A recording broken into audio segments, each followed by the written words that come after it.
आज की कहानी का नाम है सती। इसे लिखा है मुंशी प्रेमचंद जी ने। मुलिया को देखते हुए उसका पति कल्लू कुछ भी नहीं है।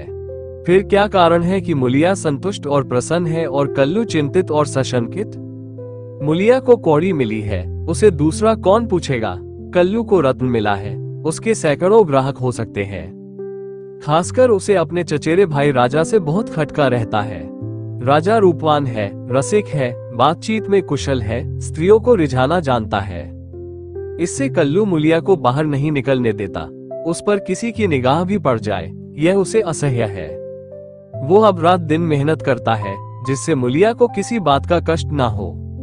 उसे न जाने किस पूर्व जन्म के संस्कार से ऐसी स्त्री मिल गई है। उस पर प्राणों को न्योछावर कर देना चाहता है। मुलिया का कभी सिर भी दुखता है तो उसकी जान निकल जाती है। मुलिया का भी यह हाल है कि जब तक वह घर नहीं आता, मछली की भांति तड़पती रहती है। गांव में कितने ही युवक हैं जो मुलिया से छेड़छाड़ करते रहते हैं, पर उस युवती की दृष्टि में कुरूप कलुआ संसार भर के आदमियों से अच्छा है। एक दिन राजा ने कहा, भाभी भैया तुम्हारे जोग के न थे। मुलिया बोली, भाग में तो वह लिखे थे, तुम कैसे मिलते। राजा ने मन में समझा, बस अब मार लिया है। बोला, विधि ने यही तो भूल की। मुलिया मुस्कुराकर बोली, अपनी भूल तो वही सुधारेगा। राजा निहाल हो गया। तीज के दिन कल्लू मुलिया के लिए लट्ठे की साड़ी लाया। चाहता तो था कोई अच्छी साड़ी ले, पर रुपये न थे और बजाज ने उधार न माना। राजा भी उसी दिन अपने भाग्य की परीक्षा करना चाहता था। एक सुंदर चुंदरी लाकर मुलिया को भेंट की। मुलिया ने कहा, मेरे लिए तो साड़ी आ गई है। राजा बोला, मैंने देखी है, तभी तो मैं इसे लाया। तुम्हारे लायक नहीं है। भैया को किफायत भी सूझती है तो ऐसी बातों में। मुलिया कटाक्ष करके बोली, तुम समझा क्यों नहीं देते। राजा पर एक कुल्हड़ का नशा चढ़ गया। बोला, बूढ़ा तोता नहीं पड़ता है। मुलिया, मुझे तो लट्ठे की साड़ी ही पसंद है। राजा, जरा ये चुंदरी पहनकर देखो कैसी खिलती है। मुलिया, जो लट्ठा पहनाकर खुश होता है वो चुंदरी पहन लेने से खुश न होगा। उन्हें चुंदरी पसंद होती तो चुंदरी ही लाते।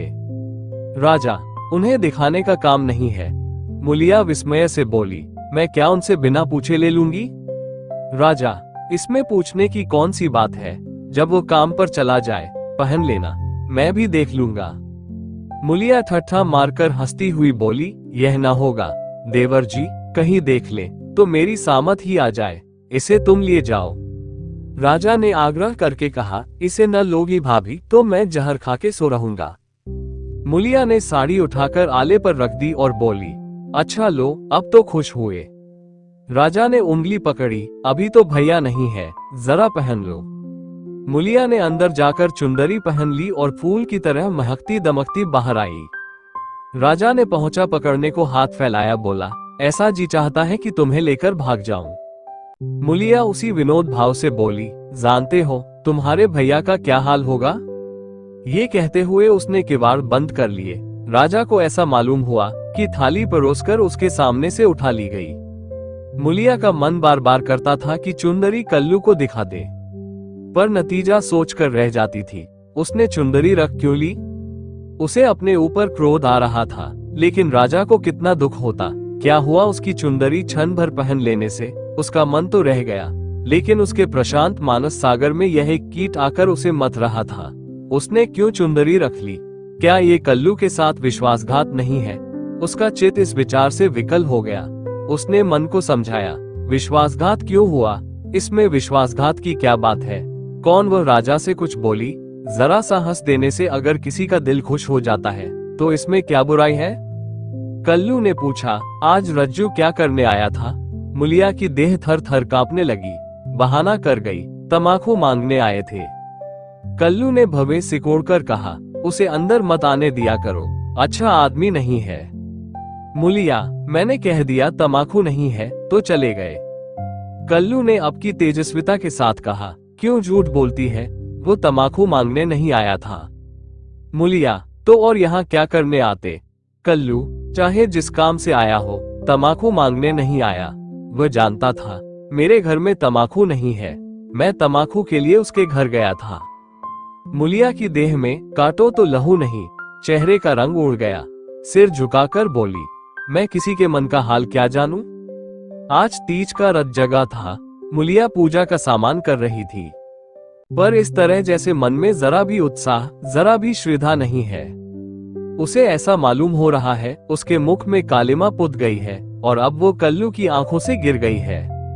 उसे अपना जीवन निराधार सा जान पड़ता था।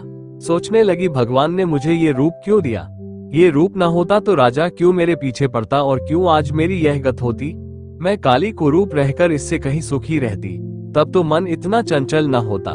जिन्हें रूप की कमाई खानी हो वह रूप पर फूले, यहाँ तो इसने मटियामेट कर दिया। न जाने कब उसे झपकी आ गई तो देखती है कल्लू मर गया है और राजा घर में घुसकर उसे पकड़ना चाहता है।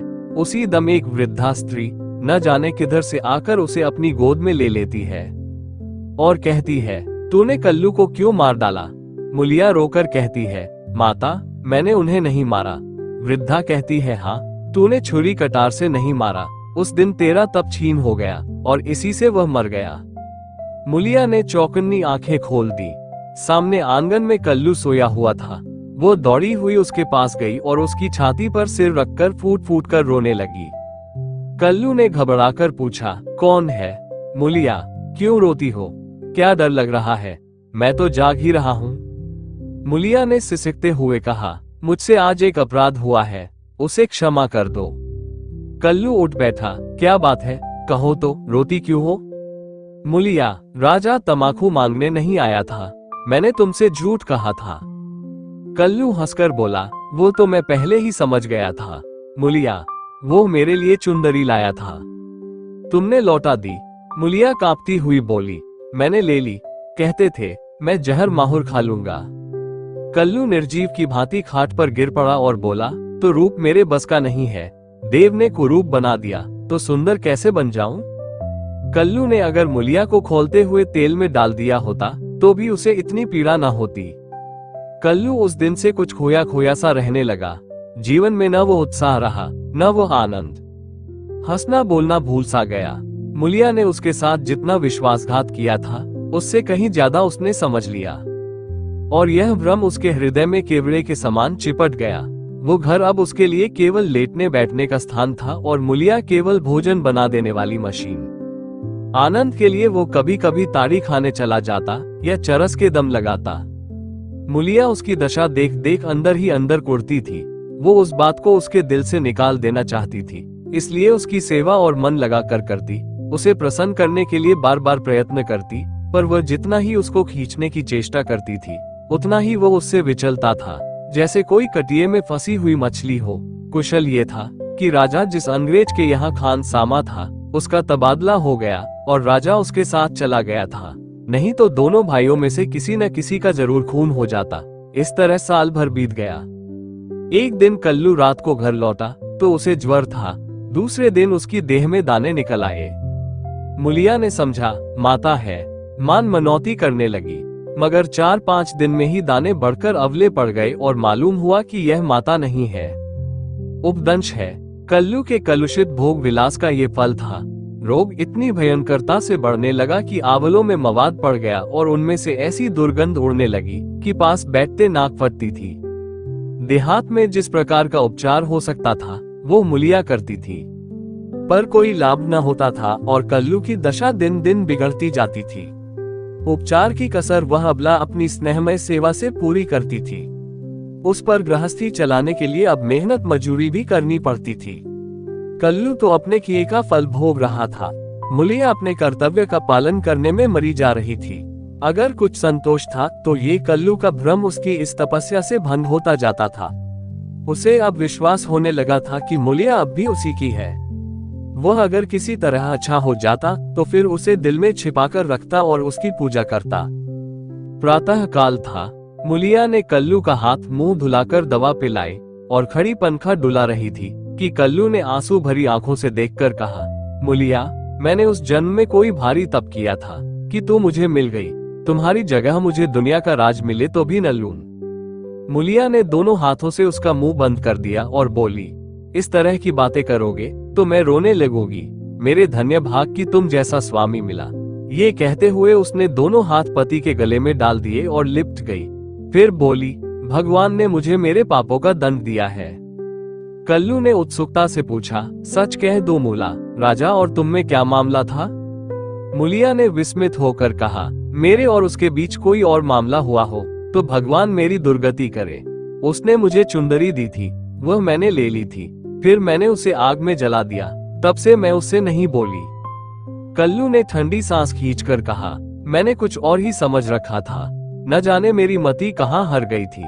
तुम्हें पाप लगाकर मैं आप पाप में फंस गया और उसका फल भोग रहा हूँ। उसने रो रो कर अपने दुष्कृत्यों का पर्दा खोलना शुरू किया और मुलिया आंसू की लड़ियां बहाकर सुनने लगी। अगर पति की चिंता न होती तो उसने विष खा लिया होता। कई महीने के बाद राजा छुट्टी लेकर घर आया और कल्लू की घातक बीमारी का हाल सुना तो दिल में खुश हुआ। तीमारदारी के बहाने से कल्लू के घर आने जाने लगा। कल्लू उसे देखकर मुंह फेर लेता, लेकिन वो दिन में 2-4 बार पहुंच ही जाता। एक दिन मुलिया खाना पका रही थी कि राजा ने रसोई के द्वार पर आकर कहा, भाभी क्यों अब भी मुझ पर दया न करोगी? कितनी बेरहम हो तुम, कई दिन से तुम्हें खोज रहा हूँ पर तुम मुझसे भागती फिरती हो। भैया अब अच्छे ना होंगे, इन्हें गर्मी हो गई है, इनके साथ क्यों अपनी जिंदगी खराब कर रही हो? तुम्हारी फूल सी देह सूख गई है, मेरे साथ चलो, कुछ जिंदगी की बहार उड़ाएं। ये जवानी बहुत दिन न रहेगी। ये देखो तुम्हारे लिए एक करणफूल लाया हूँ, जरा पहनकर मुझे दिखा दो। उसने करणफूल मुलिया की ओर बढ़ा दिया।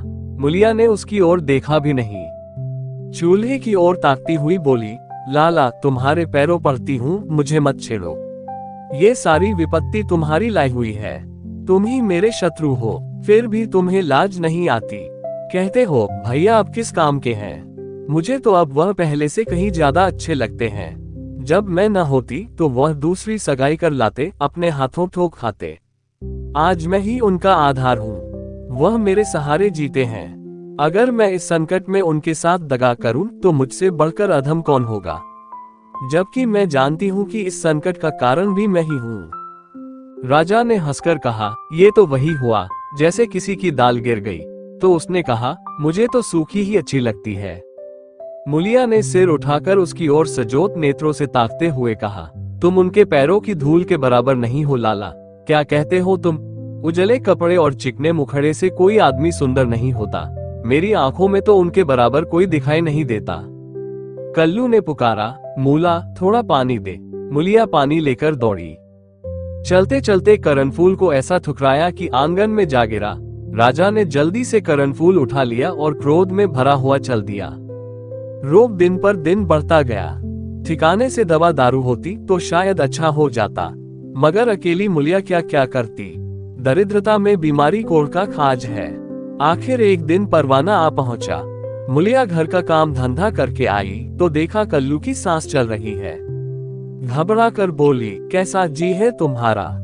कल्लू ने सजल और दीनता भरी आंखों से देखा और हाथ जोड़कर सिर नीचा कर लिया। यही अंतिम विदाई थी।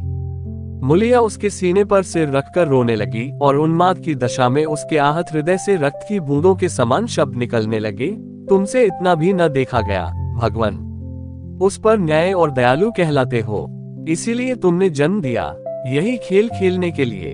हाय नाथ, तुम तो इतने निष्ठुर न थे, मुझे अकेली छोड़कर चले जा रहे हो। हाय, अब कौन मूला कहकर पुकारेगा?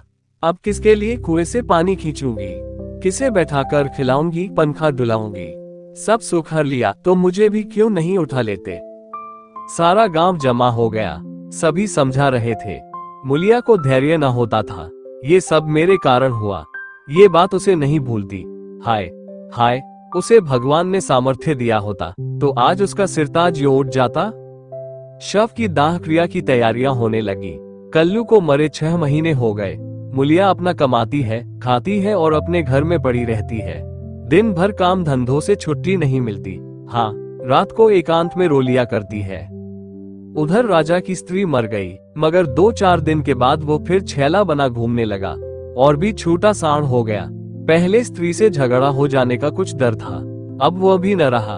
अब की नौकरी पर से लौटा तो सीधे मुलिया के घर पहुंचा और इधर उधर की बातें करने के बाद बोला, भाभी अब तो मेरी अभिलाषा पूरी करोगी या अभी और कुछ बाकी है?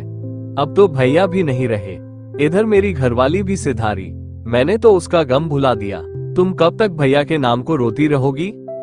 मुलिया ने घृणा से उसकी ओर देखकर कहा, भैया नहीं रहे तो क्या हुआ?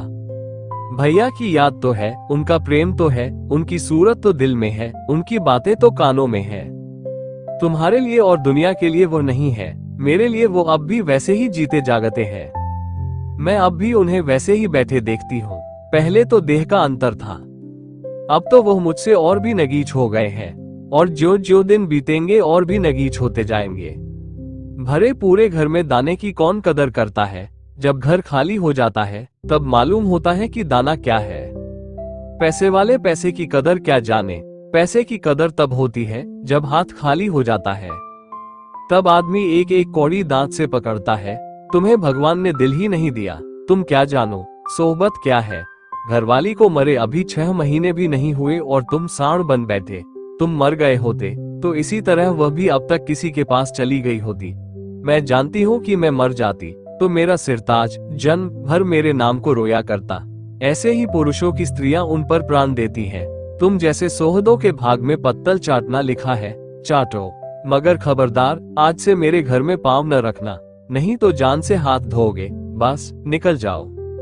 उसके मुख पर ऐसा तेज स्वर में इतनी कटुता थी कि राजा को जबान खोलने का भी साहस न हुआ। चुपके से निकल भागा।